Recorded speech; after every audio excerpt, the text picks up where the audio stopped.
அம்மாவுக்கு கொஞ்சம் திடீர்னு மயக்கிட்டு வந்தாங்க. அப்புறம் பார்த்தா இது 3வது டைம் நினைக்கிறேன். என் பேர் இளவரசன். நான் அசோகன்லேருந்து வரோம். இந்த மாதிரி அம்மாவுக்கு கொஞ்சம் உடம்பு முடியாமல் இருந்துச்சு. அவங்க நேம் வந்து எஸ் கலாவதி, ஏஜ் வந்து 57. இது 3வது டைம் நினைக்கிறேன். இப்போ நம்ம புனர்ஜென் சாப்பிட்டு கொஞ்சம் ஓரளவுக்கு பரவாயில்ல, நல்லா இருந்தால் ரொம்ப ஹாப்பி எங்களுக்கும். ஃபஸ்ட்டு ஸ்டார்டிங்கில் வந்து ஒரு மாதிரி கால் வலி அப்படி தான் இருந்துச்சு. அது போக போக தெரியல எங்களுக்கு. அப்புறம் ஆப்ரேஷன் பண்ணாங்க. பார்த்தா திடீர்னு மயக்கிட்டு வந்தாங்க. அப்புறம் பார்த்தா குடல் அந்த மாதிரி வந்துருந்துச்சு. ஆப்ரேஷன் பண்ணாங்க. ஆனால் போகல, மறுபடியும் வந்துட்டு பரவிட்டே தான் இருந்துச்சு. இப்போ தெரிஞ்சுக்கிச்சு இந்த மாதிரி புனர்ஜென் சாப்பிடுவாங்க சரியாகும்னு சொன்னாங்க. சாப்பிட்டுட்டு வராங்க. ஒரு மாதிரி கால் வலி தான் சொல்லுவாங்க. ஸ்டார்டிங்லேருந்து கால் வலி, அதனால் தெரியல.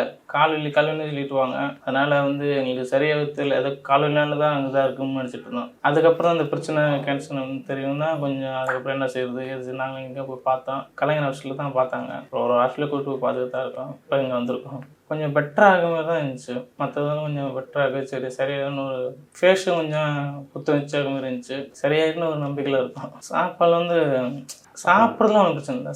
ஏதாவது சாப்பிட்றாங்க. தூங்குறதும் நல்லா தான் தூங்குறாங்க, பிரச்சனை இல்லை. தூங்குறாங்க.